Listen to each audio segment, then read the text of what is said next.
Hi, friends. Susan Blackwell from the Spark File here to let you know that the doors are open for the Spark File Illume, a 9-month group creativity coaching mastermind that invites you to be the Chief Creative Officer and Chief Marketing Officer of your creativity. But what does that mean?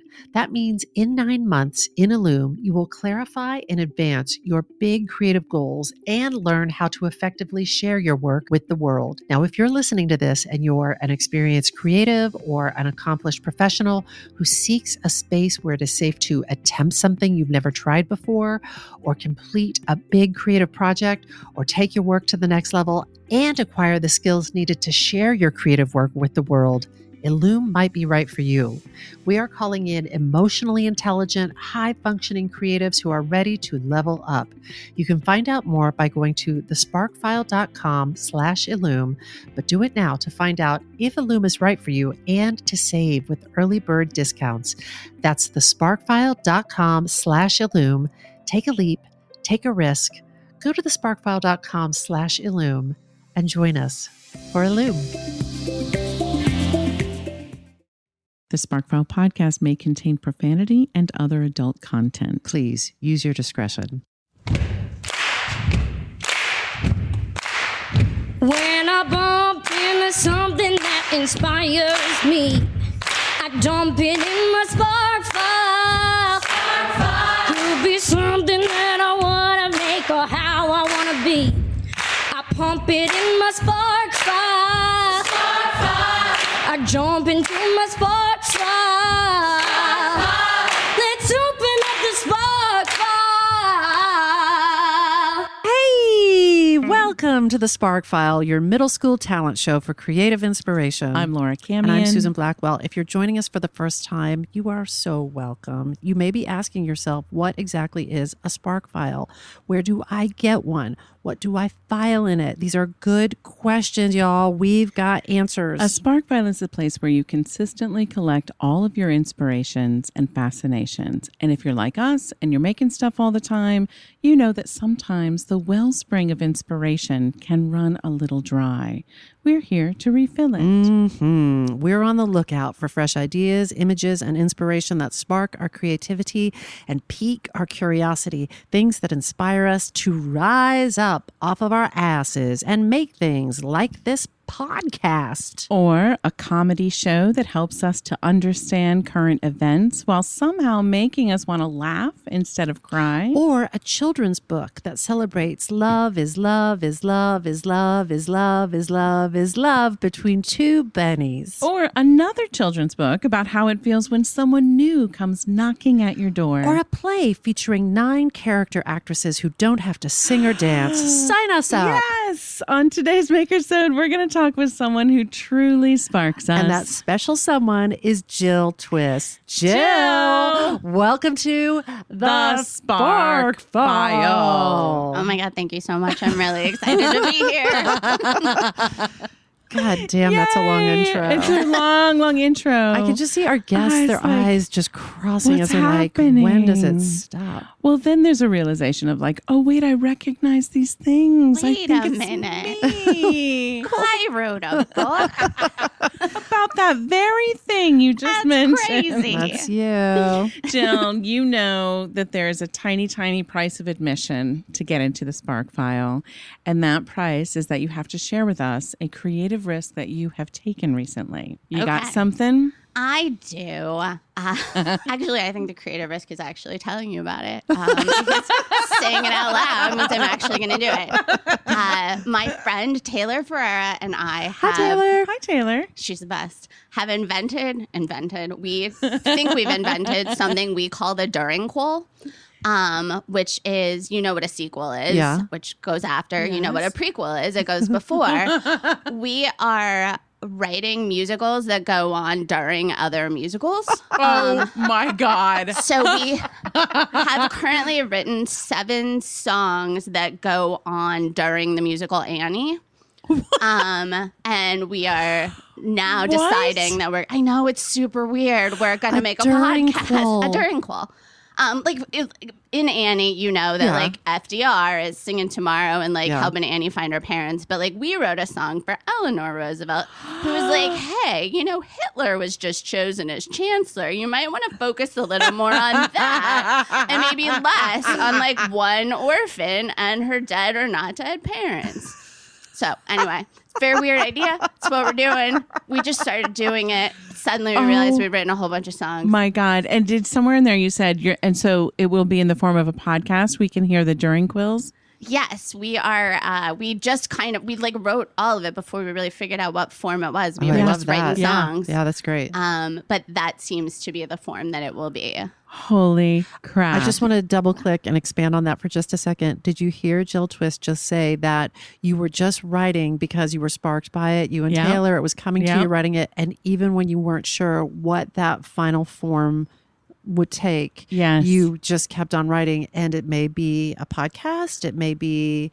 Could be a live show at some point, but it will be people that are not me singing these songs. But it could be people that are you, because you could, if you chose to, because you have the skills to pay the bills, but you're saying that hard pass. I'm saying that it is so nice to have admitted to myself that I'm a writer and stop going into musical theater auditions. Okay. We're going to talk about it. We're going to get into it. Incredible. I believe that you have been fully admitted into the Spark File. That's correct. Jill, you're in. For people who don't know you, how do you identify creatively? I guess as a comedy writer, that although it took me, I would say, 3 years into making my entire living as a comedy writer before I would say that. Wow. But now you're like, I'm owning it. I'm loud. I'm proud. I must be. Yeah. I was going to ask, was there a moment that you recall being like, I guess this is what I'm doing. I'm just going to say it when people ask. Or you're still in that zone of like, it still feels a little bit like a lie, only because I don't know why, actually. It does, only because I hold it up to like such a high like reverence, like the people that I think of as like amazing comedy writers. But factually, I don't think anyone could say that I am not doing that, since I think you've got. I have done. I think the receipts for that. And the writing awards are the receipts. Yeah, I think you're okay. And plus the checks that come and hours of writing and the pages and pages of We've got writing. evidence. We've got evidence. We can point to. What would you say that you are most well known for creatively? I guess I'm a writer for Last Week Tonight with John Oliver. But I guess personally, the thing people know most about that I did more individually was a children's book called A Day in the Life of Marlon Bundo. You don't say. Yeah. And that's a project that sort of grew out of your work on Last Week Tonight. Yes. Yeah, it was released by the show. I pitched it to the show. Weirdly, I had a strange... If you don't know, Marlon Bundo is an actual bunny that is owned by Mike Pence, and he and I don't agree on a lot of things, but one thing we agree on is like, that's a really good bunny, and it's a really good bunny name, and I became really like weirdly obsessed with that bunny, and then I found out that the Pences were gonna write a book, and I got really territorial. I went like in my head, it was like, no, that's my story to write, which is insane objectively, because it is their bunny. They had far more right to it. But I pitched it to the show, and John said, okay, write it. And I did. Amazing. That alone, is that unusual? Like, has the show ever put out a book, or a children's book in particular? No, but I feel like every year we do things we've never done. Yes. This year we did a musical, like a big fat musical number in Times Square, which was so fun and cool. So I think they were very open to trying a new thing. Let's just talk about that musical number for just a moment. I am a big fan of the show, and that, I don't know, these times, I'm just saying what everybody knows, these times are very fraught. But there's something about your show that does that magic trick where you do find a way to teach us about current events and make us laugh instead of cry. That fucking musical number, eat shit, Bob. that was the title of the musical number. If you have to Google it, go on YouTube, and if you look for Eat Shit Bob. But it's really important to watch the story that leads into it. Yes. Get your learn on. It's fascinating. And then that musical number. A lot of things, when I watch them, they don't actually make me LOL.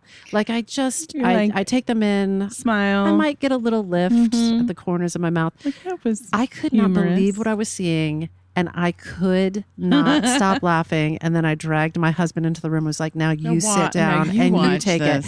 It's so goddamn funny. For the people listening, can you give a little description of it? Besides how funny it was, tell us. Sure. And keep in mind, this was not my piece. So this is not. Sorry to make this not about you, Jill Twiss. No, it very much is. I just don't want to take credit for other people's work. I did some work on the song, but that's all. But we, a couple years ago, wrote a piece on coal, and one of the coal magnates, Bob Murray, did not like what we said. Yeah. And he told us he was going to sue us if we said it.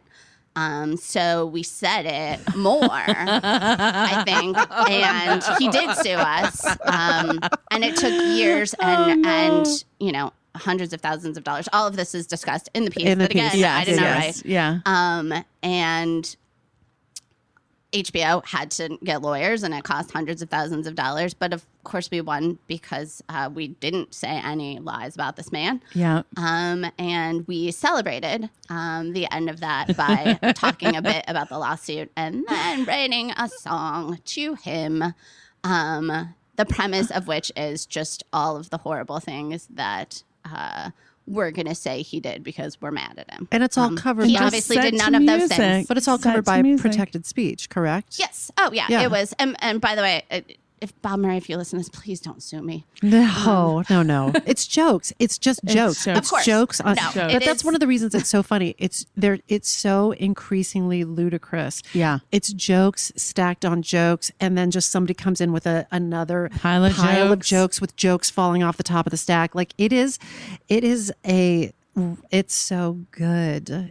I feel like it's just like a beautiful example of the work that you all do. I will pass it on. We were so lucky. Every single department did their very best work, and it was so much cooler than anything I could have imagined. That's really beautifully put. Every single department delivers on that piece across the board. It's quite amazing. I'm still marveling at what you said, that that you're working in a place where you do new things every year, you said, but you're like allowed to and encouraged to just pitch the most off the wall thing. Like, we've never done this before, but here's an idea. Yeah. And mostly they say no. I mean, like, mostly just like everything else in this industry, like you pitch 100 things for the one they do, but like, I got to write a book because I pitched a bunch of other things that they didn't do. Yeah. So I think that's a lovely thing about it. And it's just fun to be able to dream big. And at first I didn't dream very big because I didn't understand HBO money at all. And just the amount of support you have here. Right. Yes. Yeah. It just didn't occur to me like that there's TV money, and I'm no longer like in the theater trying to like, put on overalls and be like, I'm a squirrel or whatever. Like, we could actually. There's TV money. There's a full snack bar in the kitchen over there. It's great. It's great. Can you tell us a little bit about your origin story? Like, we want to know, how did you become funny, and when were you aware that you were funny?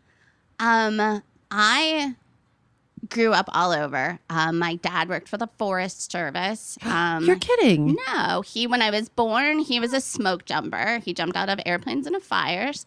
Wow, you're kidding. And then I am not kidding. That's a badass job. And so he would get promoted, and I would move. He would get promoted to jumping into bigger smokes. Fires. Yeah, it was just jumping from higher up into bigger fires. It's weird. I don't think it was helpful. It sounds terrible. Wow. Sounds just terrible. And it meant that you moved. It meant that I moved all the time. So in the 12 years that would be kindergarten through high school, I went to 11 schools. So that's including the skip from junior high to high school or whatever too. And I lived mostly in places where there were not people. There were forests. So I went to kindergarten in a one-room school in Idaho. It was kindergarten through 8th grade in one room. Oh my gosh. In gosh. Idaho at the time, I don't know if this is still true, you didn't have to go to high school because there were places that they just couldn't afford a high school.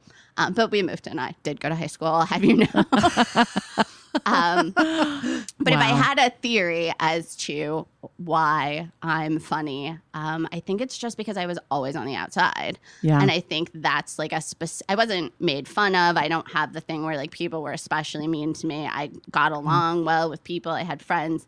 But I was never not on the outside. And I was always like every place going like, oh, we have like a new vocabulary here. We have a new set of accents. Like I live in Minnesota now. We talk different.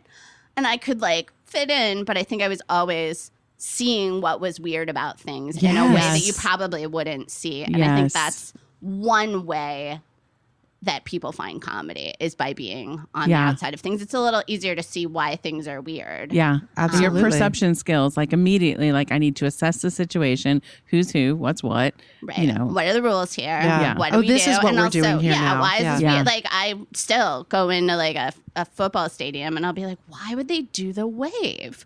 And everyone else is like, that's just what we do. It's so fun. But I'm still like, that's so strange. Why are they all doing this together? It's just, I think, years of never quite being on the inside because I moved all the time. yeah. How fascinating. And then how did that shape itself into working like as a writer and then getting here to Last Week Tonight? I was a clarinet major in college because I'm practical. Your mouth. A clarinet major. Yeah, I don't know. Well, I was a music major, but the focus was on clarinet. You were a clarinet major. I was a clarinet major. BFA in clarinet. Juilliard. No, I wasn't. I went to William and Mary. Still a very good school. I spent my summers interning in Congress, and then I thought I was going to go to law school. And literally the day before I had to decide if I was going to law school or not, I saw this poster that said touring children's theater. And I went like, maybe I'll do that instead because I didn't know you could audition and not get cast. You just thought everyone who shows up today, we're all doing this Everybody together. gets a part. You're the squirrel. You're the To tree. do this for a couple of years. Wow. Wait, I feel like I blinked for 1 second Yeah. about a minute ago. We thought we heard you and say. we were like, major clarinet.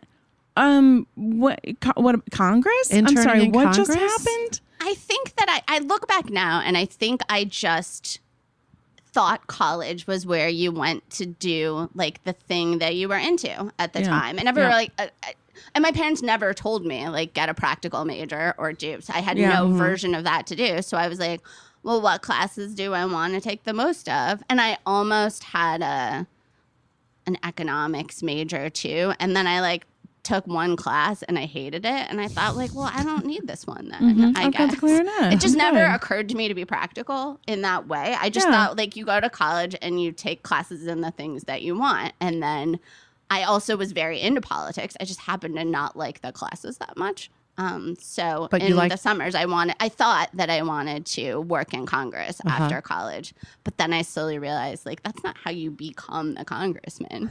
Like you don't graduate up from being like the person who writes letters to constituents and then you get to like be the senator when he dies. That's just not true. It's so not I was how like, it well then works. I'm not that interested. Were your parents political? No. Where did this interest come from? I don't know. When I was like 5, I said I wanted to be the president. And I think I just like said it and then made it like true in my head for a while. I don't even know. I now, obviously, not a bad like, idea. the background has helped me in this particular job. It's No like kidding. something I'm Yeah. super interested in, but I have no idea why or how I got there. Were you keyed in? You said that when you were 5, but then throughout your growth, were you keyed into what was happening in politics? And Sort of, but not really. I look back at what I did and it was less like I was never like in the Young Democrats or the Young Republicans or anything like that. It's more that I would like write a letter to the governor with a plan. We found like letters. this is amazing. I got back. It's just, I think a lot of what has gone very well in my life has been just being completely delusional in a lot of ways and just going like, I don't know, I have an idea for the governor. Why don't I write him a letter? Why don't I there's a poster for children's theater. I guess I'll go tour for a year. What was your idea for the governor, by the by? Oh, it was such a bad one. I'm ashamed. I thought I saw a news report that they had prison overcrowding problems. Yeah. And I was like, I have an idea. Like you could just set them in like the beds into 8-hour schedules. So you could have 3 different people that had the bed every 8 hours. And then this is horrible. This is torture. It's not a good idea. But I was just like, math wise, then like the ACLU would shut you down. That's but right. Yeah, no, it's a terrible idea. But how old were you? I was like 7. I think that's amazing that a 7-year-old would see something about prison overcrowding and give enough of a shit to write a letter to their governor. To even put that much thought into it. I'd be thrilled that you were engaged. Solve this. You told me what the problem is, and I have a solution. I have thought no further than that. I'm happy to share it with you. Yeah, here. I'm sure you, as the governor, have never thought of this, and you might be interested in my input. But now, can you take us back to, you see the poster for the children's theater, you think, oh, great, everyone gets to go. Right. But you actually did get to go. But I did go audition, Tell us and from I went there. on tour. I hated it. Oh, it was horrible. Like touring children's theater, God bless those people. Were you like driving in a van with 5 the people in a sets van. and setting them up and doing the show and breaking them down? Yep. Mm-hmm. Do you remember Yeah. what the show was? Oh, boy, do I ever.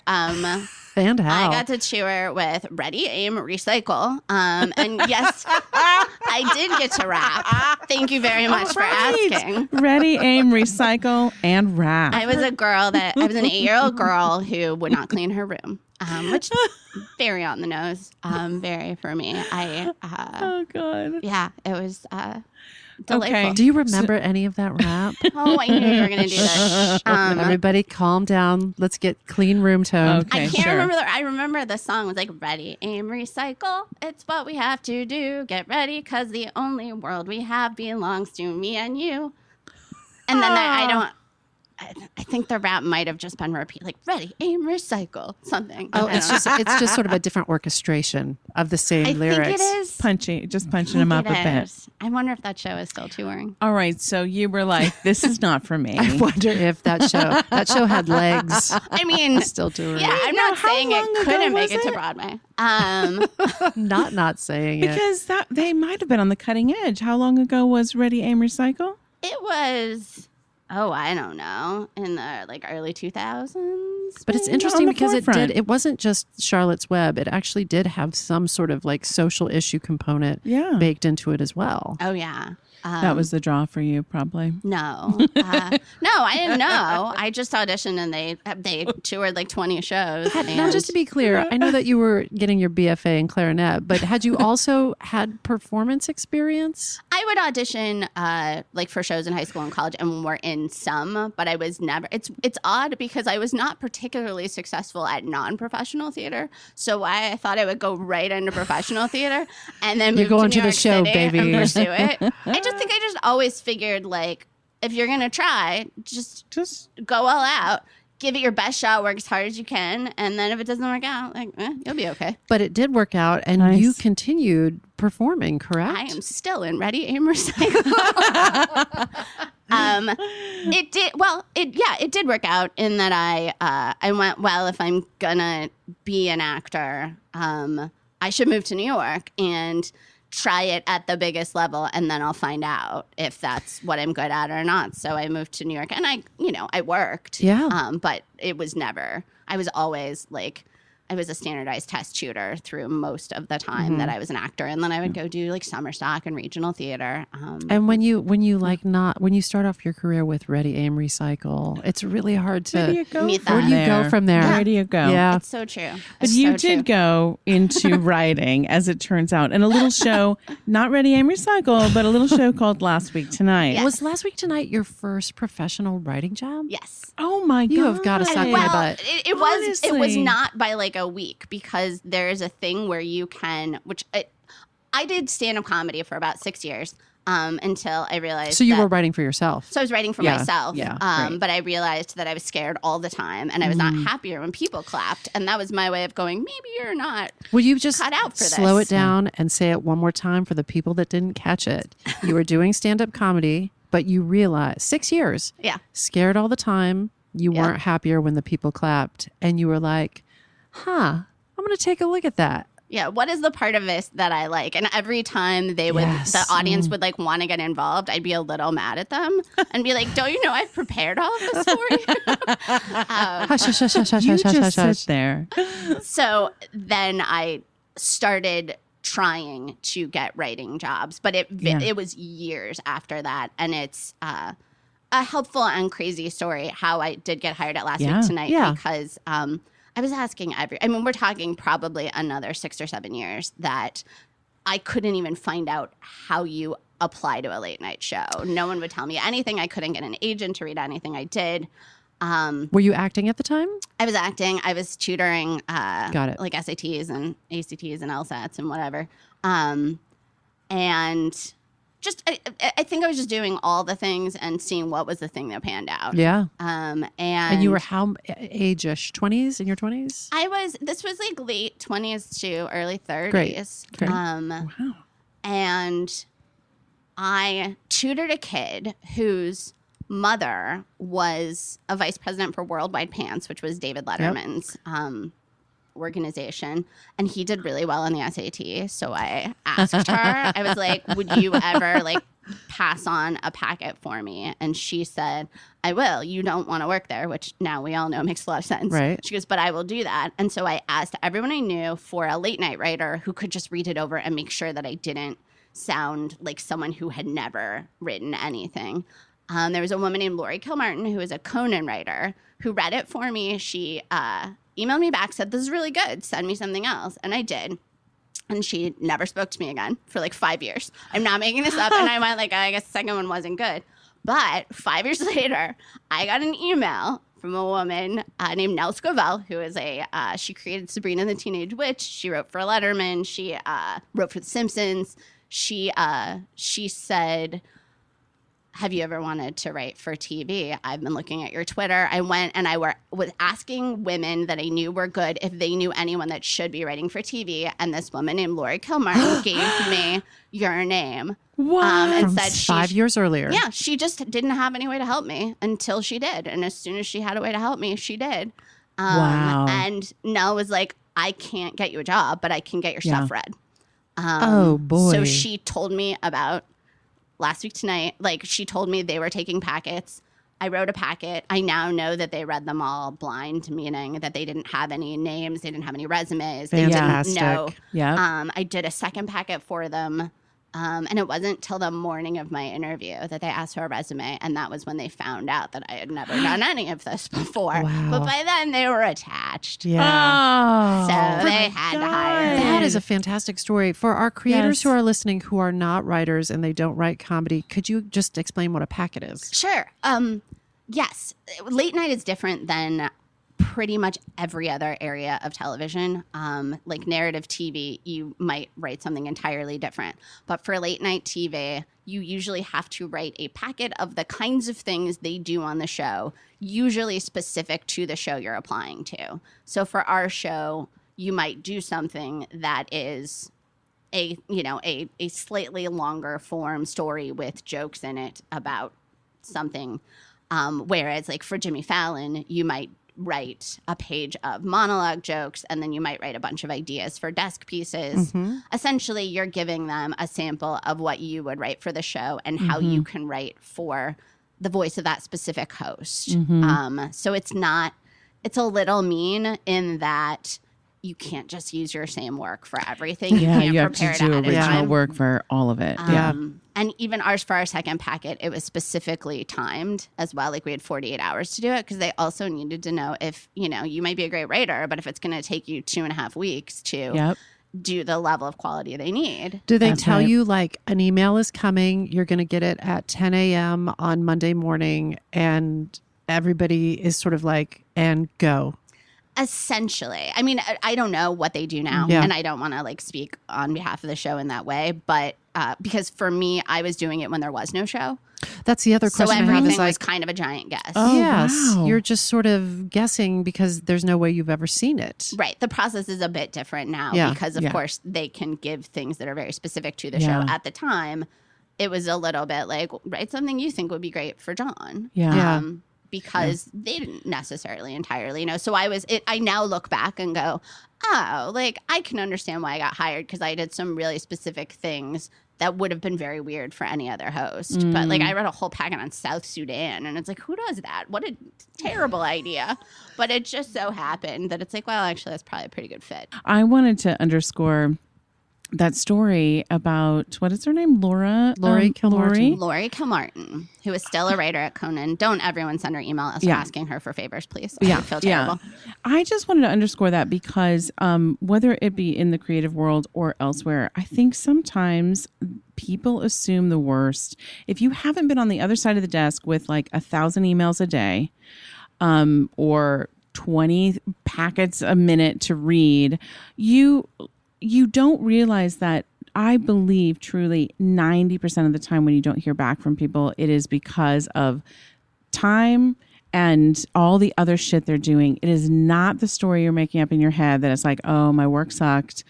I'll never hear from them again. And I just love this story because she was, in fact, remembering you for 5 years. She held your name in her mind. She followed you on Twitter. You know what I mean? Yeah. And I just want to say that to people because so many times people are like, well, I sent my resume like 3 days ago and I haven't heard anything. 5 years. I guess we're done. You just never know. And I mean, I believe so firmly in the just make everything you want to make and like see what pans out. There are people who know exactly what they want to do, but I was never that person. I love that too. I'm glad that you sort of pulled that out because I do think there are times in different chapters and different seasons of our lives where you're sort of like in that liminal space and you're like, what? And it could be when you're preparing to leave school. It could be when you've completed sort of an arc in a career and you're like, I've kind of done everything I want to do with that or at a job.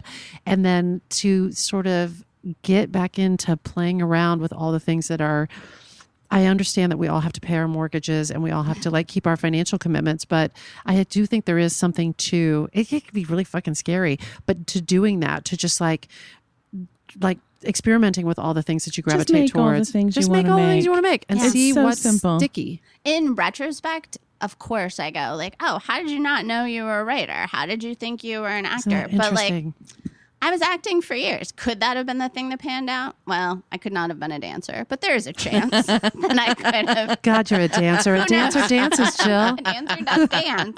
I've heard that somewhere. But here you are. We are huge fans of the show Last Week Tonight, and it is thrilling. I mean, I know for you it's just like another Sunday afternoon, but for us, it is a thrill to be here. You're here in the office, Like everybody. you're upholding this really long-standing tradition of somehow managing to make these very intense topics funny enough to take in and to digest.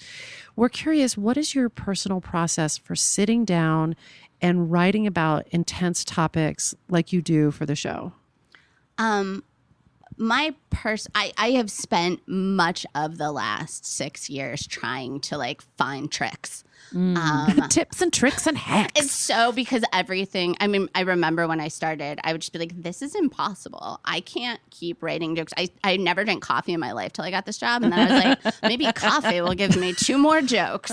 Like I will literally try whatever. Thanks, coffee. I have. And so the big answer is like every single time I'm like, this isn't going to work out. This is the one where I get fired, where I am not able to come up with any. Absolutely. I now at least, almost every day. Oh my It's like gosh. because I have I would say I have 90 minutes of good writing in me a day. And then everything else is like a trick and a lie to get one more thing out of me. I feel like Memento, though, you need to get a tattoo in reverse that reflects in the mirror so that when you write across your forehead, that's like, just like trust, like you know, just to remind. The jokes are on the way. The jokes are on the way. I have now gotten to the point where I know that I get to that point. So I can at least go like every other time worked out, it's going to be fine. And I'm okay. Yeah. But it's still a very real thing where it's like, maybe we all have a finite number of jokes in our head and I've written all of mine, it turns out.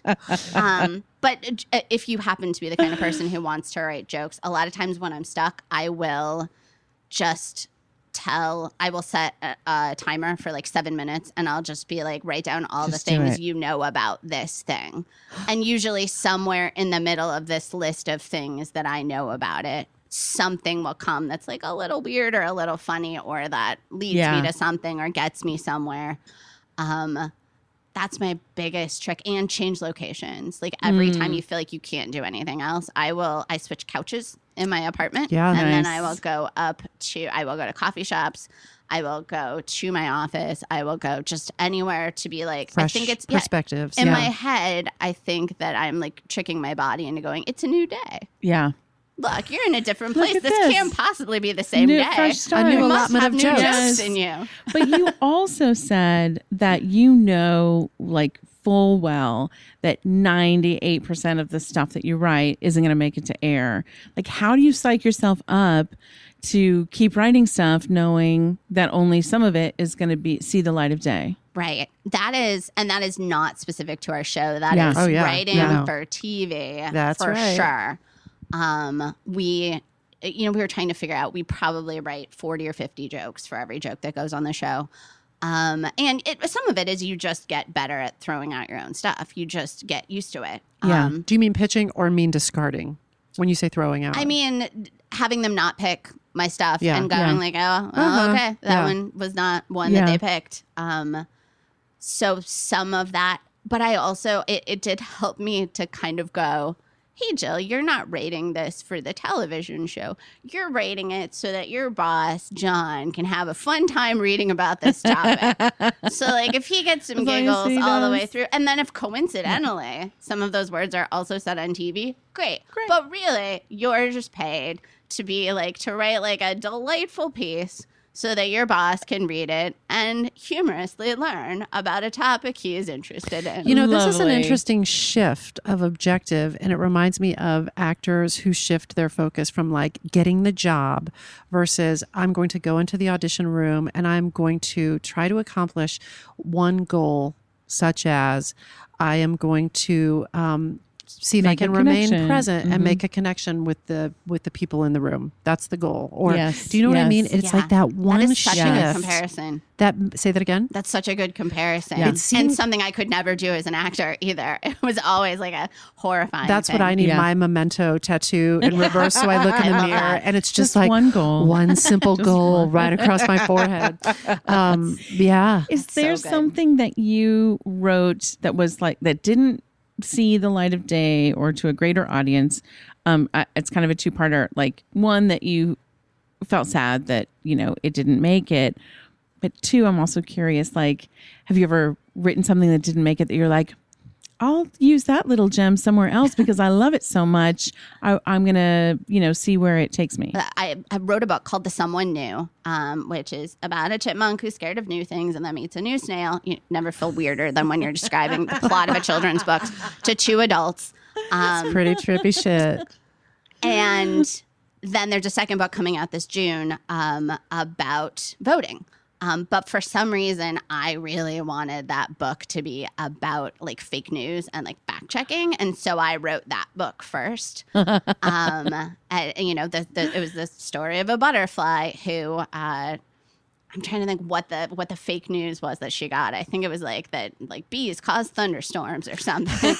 And everybody was everything. Everybody was like, that doesn't sound right. And then she went to the web, which was a spider web. Okay. Anyway, the point is Cute.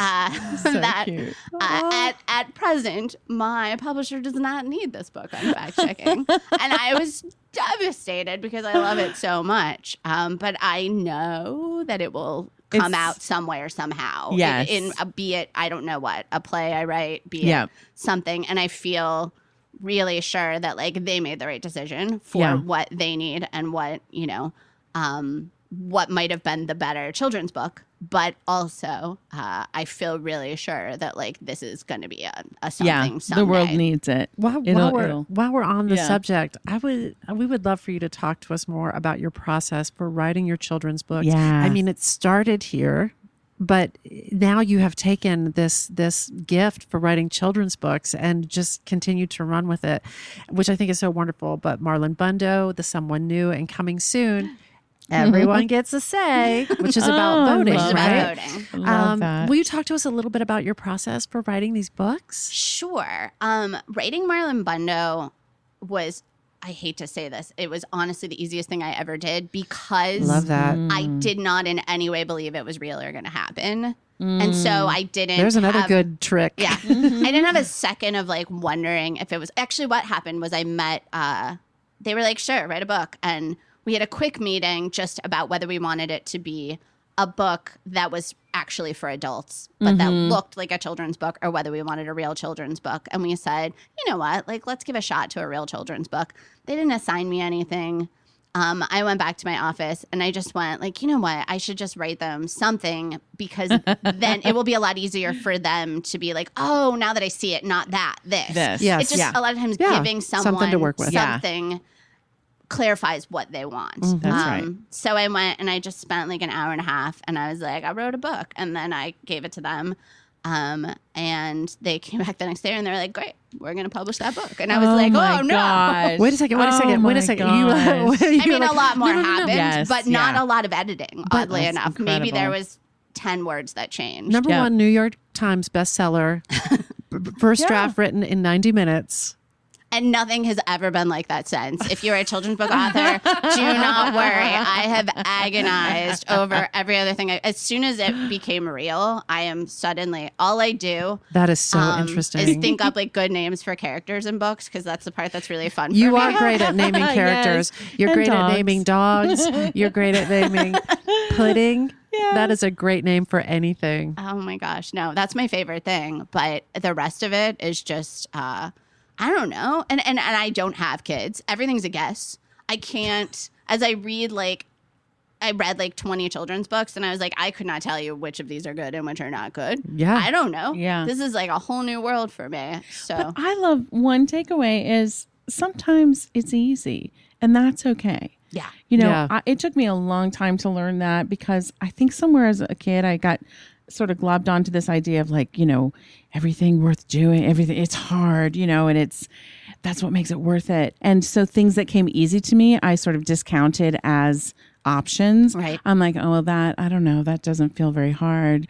And then it was just like college professor after college professor of like, you know, it doesn't actually have to be hard.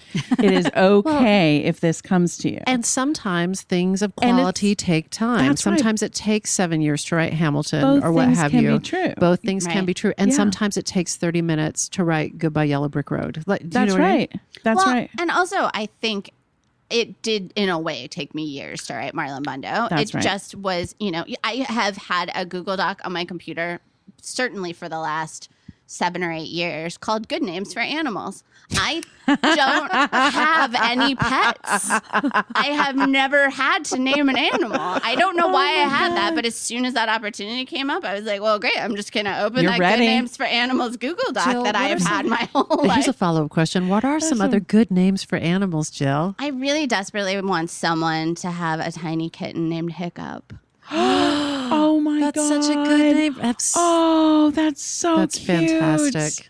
I also Hiccup. I went to the like meet the breeds thing where you got to go like meet a whole bunch of dogs, Yes. and then I renamed them all. And I think my favorite one was, well, that was not her real name. I named her this. I don't even know who this dog is, but I named her Miss Agatha Dipsy Noodle.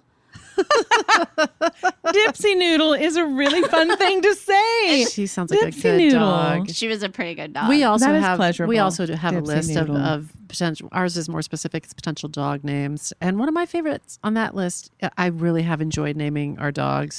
As you know, listeners, my dogs are named Kitty, Bunny, and POTUS. so good. And I think POTUS is little. He was like, when we got him, he was like 5 pounds. And I was Tiny. really fighting for Cujo.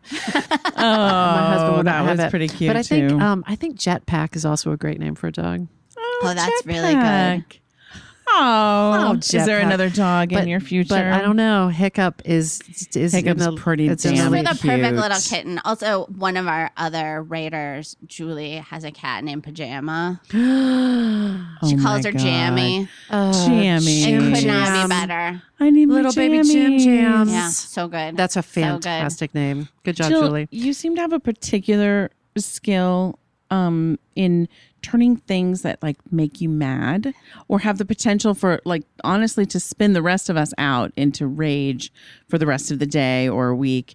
You have a skill in turning that into something that we can either laugh at or a children's book that we can learn from.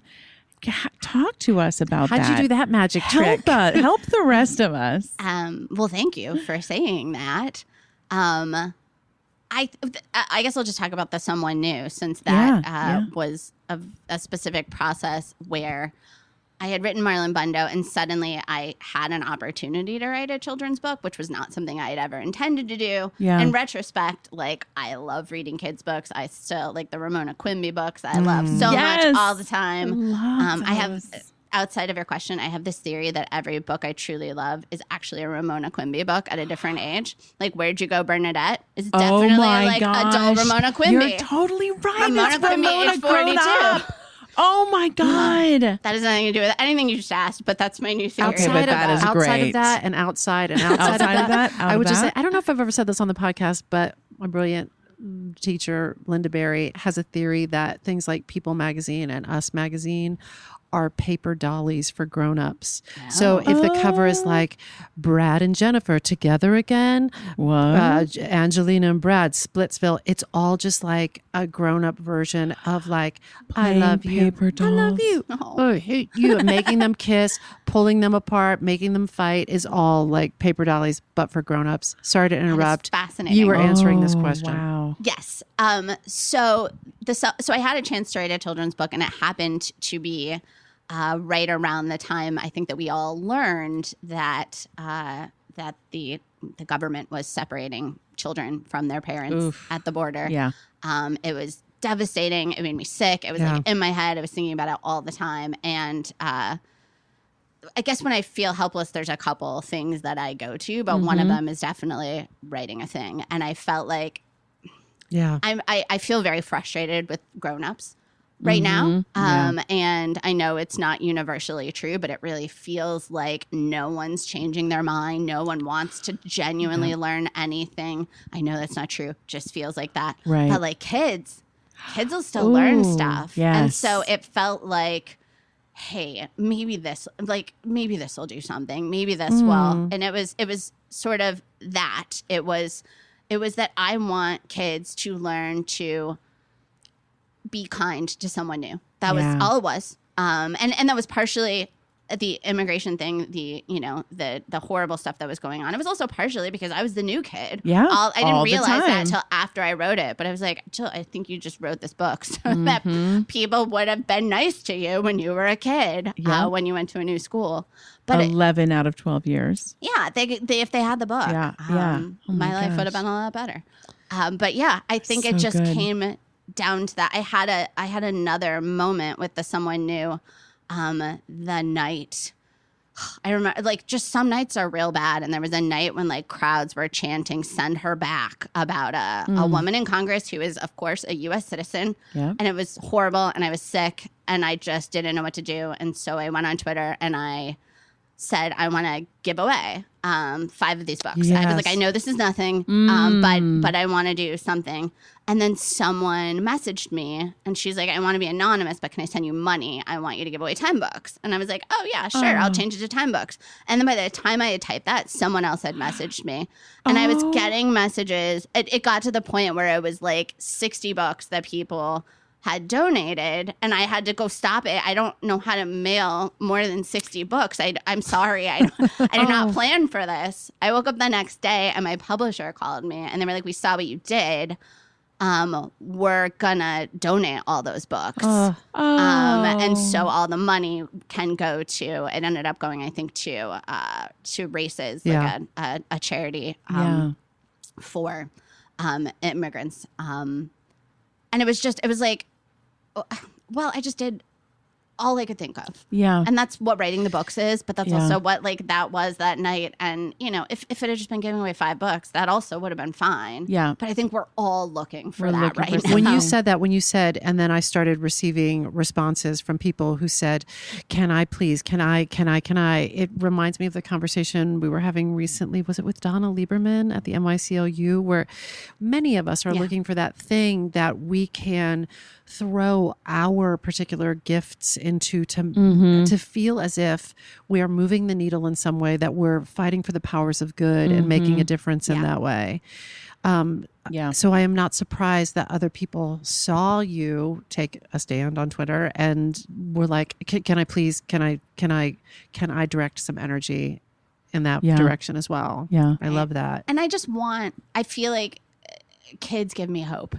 And so there is something. I don't actually like them very much. I'm with you. But you're hopeful that you might someday like them? I think if you said to them, you know, you should be nice to someone new. And I think it's a real thing for kids. It's real scary to go like, I just got this place figured out. You know, I just figured out who I eat lunch with. I just like figured out like who's nice to me and who's not. And now like there's a new thing in here. But they're willing to like give it a shot, or like, hey, just got my life figured out, and now I'm about to have like a new little brother. Yes, like, how's that gonna work out? Who's this now? Right, and it's something I think kids are very open to and willing to learn, and it's like a much bigger life skill than we give it credit for being. Yeah, I wanted to follow up just on one thing that you said. Somewhere in there, I think you said these words. I might be wrong, but when you feel something or something makes you angry, you're instinctively, you go to write. You just go to the page, right? Do you know, do you have a thought at like what it's going to be when you do that? Or you're just like, I'm just going to write something. I'm just going to respond to this in the way that I know how, and that is writing. I think mostly I don't know what it's going to be. I think that I'm a big idea person and not always the best follow through person. And so for everything I've told you, there's been like 64 billion ideas. Sure. Just make sure of all those ideas during Quills really gets its day. Sorry, Quill. go ahead. I mean, we are 7 songs in, so it has to go somewhere. And if there is not a song from Grace talking about how Mr. Warbucks likes to be called Daddy, why is there even music in the world? That musical is very rich with During Quill possibilities. I think they all are. Now that I realized, I thought we'd like invented this great concept, and then I realized I think Wicked is a During Quill. Like I think in reality we did not come up with this at all. I think you have a point. Yeah. Interesting. Yeah, but whatever. But I just really loved what you said, because you're talking about using your art, your particular art form, as a way to, like, a coping mechanism for what's happening in the world and the things that trouble us. And Correct? It begins with like ordering your thoughts. When you sit down to write and you're not exactly sure how it's going to come out, it seems like you're right. Yeah. But for someone else, it might be like, I'm just going to take to the dance studio. I'm just going to go and I'm going to move it out in a way, or I'm just going to paint, and I don't know what that is. And I don't have to know what it is. Right. Or I'm going to write a protest song. Or that's right. Yeah. That's right. I'm inspired by that. Me too. When we interviewed our friend, do you know Matt Vogel? Matt Vogel's probably come and done stuff on your show. He plays, in addition to Kermit the Frog and Big Bird, he plays several other characters. And he's really at the top of Muppet Mountain. Yeah, and he's been there for a long time. Yeah, like he's a very, very long time. Made his way up. Yeah. But he gave us, when we were talking with him, he gave us some great creative advice. And that is, always be making something that is just yours. Mm-hmm. What are you making? You contribute to this great work that we love so much, but what are you making that is just yours in addition to the During Quills? I think the thing that is the most mine and is the most me is the play I'm writing. Yes. Tell us more. Tell us. It is. I can't wait for this one, honestly. It is about the Seneca Falls Convention, it's a comedy about the Seneca Falls Convention, naturally, which was the convention in 1848 where women first asked for the right to vote. Where that was first spoken aloud to everyone's knowledge. And it was scandalous. It really was. But in so many of the so many of the fights they were fighting are the fights we're still fighting. Amelia Bloomer and our pants. Like, how much have we fought about Hillary pantsuits? Like, that was not. There's just so much.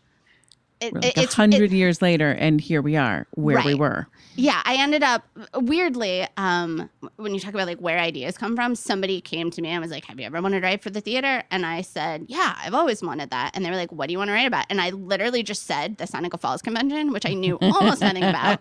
Why would I say that? I have no idea. But then I like went home and I read about it, and the first thing I read was there was a woman there, Martha Coffin Wright, who was 41 and pregnant, and read a humor piece, and I was like, "These are my ladies." I love them. They are like the weirdos of their time. And I think like as I've written it, it's become important to me, first of all, to deal with a lot of the women's issues in it, but also to sort of realize like how we judge history. And one of the things that I wrote in it that I didn't, not to like brag about my own sentence, but it was like I wrote it and then I was like, whoa, I think I just wrote a true thing, which I love that. Was your wild liberal ideas are just some other generation's baseline for decency. And now I think like, oh, maybe that's what I'm writing about. Wow. Maybe that's what it is. It's like, what's the thing that I am not doing right now that is gonna make me just humiliating to somebody 100 years from now? Like, I can't even guess what that thing is. Yeah, I know. Yeah. These were like super liberal I think people. It's something we talk about this at home. I think it's something about the environment. I'm pretty sure it's something about plastics in the environment, among other things. Yeah, that's right. There's far too many things right now. So when we first talked about, I don't know if you remember this, but we talked about this some years back, and I feel like if I'm remembering correctly, your first conception of this was that it might be a musical. Yes. But that has shifted. It has not. Well, I think I wanted it to be a musical because I love musicals the most. Sure. And I have sort of a bias against plays, which I shouldn't. I just do. Where I'd I'm like to hear more about that. I think a lot of it is that I want a lot of things to be happening to like keep my attention. Yes. I don't tend to like movies very much. I love to read books because I am personally involved. Yeah. And in musicals, it's like, well, if you get bored by the acting, then there will be an orchestra, and then there will be the Somebody's dancing. getting shot out of a cannon. Right. Yeah. But musicals also take so long. Yes. We went through and met with like amazing composers, but maybe never like the perfect one for this. And slowly I realized I'd written so much stand-up comedy into it that would all probably have to be cut if it was a musical. You can't have a scene and then stand-up comedy about the themes of the scene and then a song about like you're obviously Sounds like a variety show. The stand-up. And a person that had read all my stuff and was looking at it was like, that's what I love about what you wrote. And also, it's 2020, which is the 100th anniversary of women getting the right to vote. So it feels like this is the year this play has to be done and get like into a reading or something like that. And that just can't happen as a musical. Right. Right. Do you have plans? Do you have specific plans about where people might we be got able to we got to get moving on We this. need to get moving on this. I know. It's like I'm like Can we help 60 you? pages what can in. we do? I gotta write like 20 more pages. Here's 2 of the 9 character women. We'll read it for you. Oh my We are gosh. let us help. We want to see this make it. So to here's the the stage thing. this year. Can I just spitball? Yeah. So Celia, I was just talking to Cams about this. Yeah. Celia Keenan Bolger and I used to do this thing called Play Club, where we would just get into her living room and bring together some of Broadway's finest, frankly, and we would just read plays that we liked. So Just read a play. we read what was like the 5th of July. Just like we would just get together for the pleasure of reading plays, and then we would chat about it and we would have snacks. Let's set a date and read your play. Why don't we read your play? Like that'll give you a deadline. Right. I mean, no pressure. You're just like I would being love recording, to saying have this, but snacks and reading my play. Do you want to do that? Right? I do want to do that. Okay. I mean it completely sincerely. Genuinely. This is not just for the benefit of the listeners who could give a shit. Like, I mean this completely sincerely. Do you want to do it? I do want to do it. You know what? We'll finish up the logistics off mic, but That's I right. say like we decide. We're doing it. We decide. You decide what you want it, how much you want it to be finished or not finished, and we decide a date-ish that might work with all of our schedules, and we just read this play. And we find the funniest ladies, Yeah. the funniest character ladies that we know. There is one ingenue in the whole play, and That can be everyone else Celia. is 35 and older. Celia can be the ingenue because funny. she's great at playing young people, but she's got that good brain. And then we'll put together. Do you need any men? Yes, there are 3 men. Great. 3 men, 9 women. Easy peasy. Fabulous. This is going to be great. I'm so excited. All right. You've been making stuff for a long time. Do you have any creative advice that you'd like to pass on to us and to our listening audience? Sure. I think for the purpose of if you want to make this something you do as a job, which is you might not want that, in which case go crazy. I think you need to make things, and then I think you need to put them in a place where people can see them. I honestly think that is every piece of advice I have. This is for every creative, not just right. somebody who wants to be a comedy writer. That's right. This is like for if you're a painter, if you're a dancer. Things If and you put them out there. if you want people to see, I mean, there are people that might If you paint want it to for be a themselves. job, Yes, that's right. But if you want it to be a job, Make things. Put it and out then there. Put them out there where people can see it. put it out. Like find a way to. I know a lot of people that write jokes and then they write jokes and then no one hires them because how would you know what they do? Right. And so Interesting. whatever the thing is that you do, do you need to We make gotta put it out. sketches and put them on YouTube? Do you need to do? I mean, I needed to do stand up to Right. learn what audiences laugh at and how to write jokes and whatever. And that was a way that I made a group of friends that eventually, whatever it is that you need to do, you can't do it unless you put some stuff out there for people. That's to right. I love to that. see and It's gotta a simple put it out there. two-parter. Number 1, make Make things. Number 2, just put Put them it out there. People can see it. Oh, That's good advice. that's great. Is there anything creative you know that you need to do before you're done? No, I think this play is as close to that as anything. I don't have a lot hanging over my head that I just don't get. I get to like fight a lot of my fights through the show. Yeah. And I can pitch things like that. Yeah. I do want to get more into writing lyrics. That is something I want to make Yes. sure that I'm doing because I love it very much. And so whatever that turns into, I'm thinking about like turning this someone new into a musical or something like that. All goes full circle because I'll make them rap like ready, aim, recycle. I absolutely will not. I will write 0 rap. I promise. 0 rapping That will is happen. my guarantee to you. I will not be writing rap. Really feels to me like the grass doesn't grow under your feet, right? You're always moving, you're always working, you're always doing more, which is exciting. I feel like an incredibly lazy person, and I think I am. I do. I genuinely no. like I'm not, but I don't spend a lot of time like worrying about doing things. I guess is the one thing that I think saves me some time. Yeah. Well, Just there's do a lot it. of evidence Just to make say a that you thing. are doing things. Can you tell us for you, what's it all for?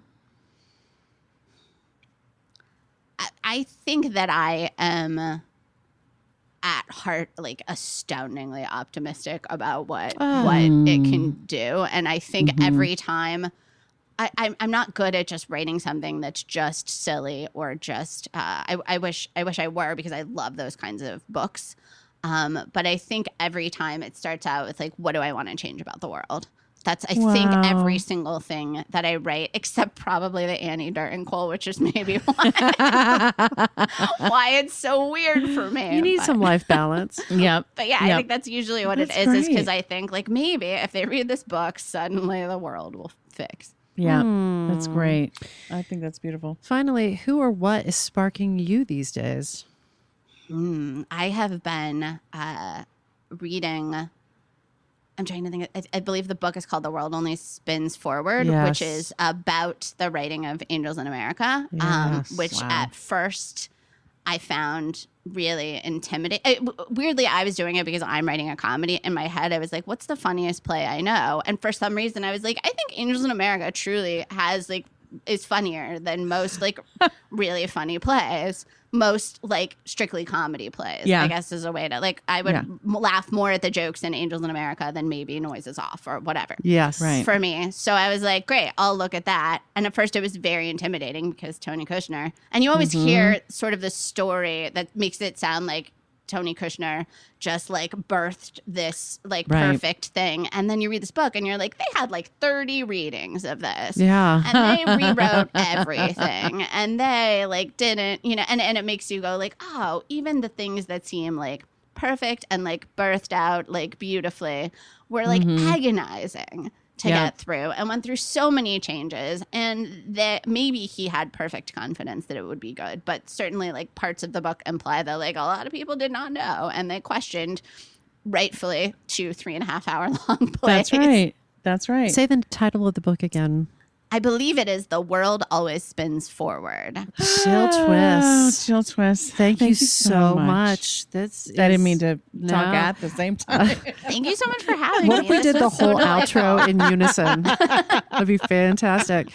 You're a treat. It is are a pleasure. Thank you for doing this. Thank you so much for having me. I'm such a huge fan. Settle Oh my down. God. Settle Ditto, down, ditto, everybody. ditto. That's it. Honestly. Listen, we hope that this all put another bunch of sparks in your file. Hey, listen to me. If there's a spark you'd like us to explore, or if you've taken a spark and you fanned it into a creative flame and you'd like to share that, won't you email us at thesparkfile@gmail.com or submit it through our website, thesparkfile.com. We will even take your feedback, but you know the price of admission. First, you have to share some creative risk that you've taken recently. And be sure to subscribe to this podcast wherever you get your podcasts. Subscribe, rate, 5-star, review it. If you like this podcast, you know what would make a big difference? Share it with people that you love. And if you didn't like it, I don't know. Jill, what do you say to your critics? Go fuck yourself. That's my girl. That's my girl. Go fuck yourself. But if something tickles your fancy and gets your creative juices flowing, we are writing you a forever permission slip to make that thing that's been knocking at your door. It's your turn to take a spark and fan it into a flame. You got to reminisce it. You got to piano gliss it. You got to get sparked by politics. Then totally Jill Twiss it. You got to take it and make it. Bye. When I bump into something that inspires me, I dump it in my spark file. Could be something that I want to make or how I want to be. I pump it in my spark file. I jump into my spark file. Let's open up the spark file. Hi, friends. Susan Blackwell from the Spark File here to let you know that the doors are open for the Spark File Illume, a 9-month group creativity coaching mastermind that invites you to be the Chief Creative Officer and Chief Marketing Officer of your creativity. But what does that mean? That means in 9 months in Illume, you will clarify and advance your big creative goals and learn how to effectively share your work with the world. Now, if you're listening to this and you're an experienced creative or an accomplished professional who seeks a space where it is safe to attempt something you've never tried before, or complete a big creative project, or take your work to the next level and acquire the skills needed to share your creative work with the world, Illume might be right for you. We are calling in emotionally intelligent, high-functioning creatives who are ready to level up. You can find out more by going to thesparkfile.com/Illume, but do it now to find out if Illume is right for you and to save with early bird discounts. That's thesparkfile.com/Illume. Take a leap, take a risk. Go to thesparkfile.com/Illume and join us for Illume.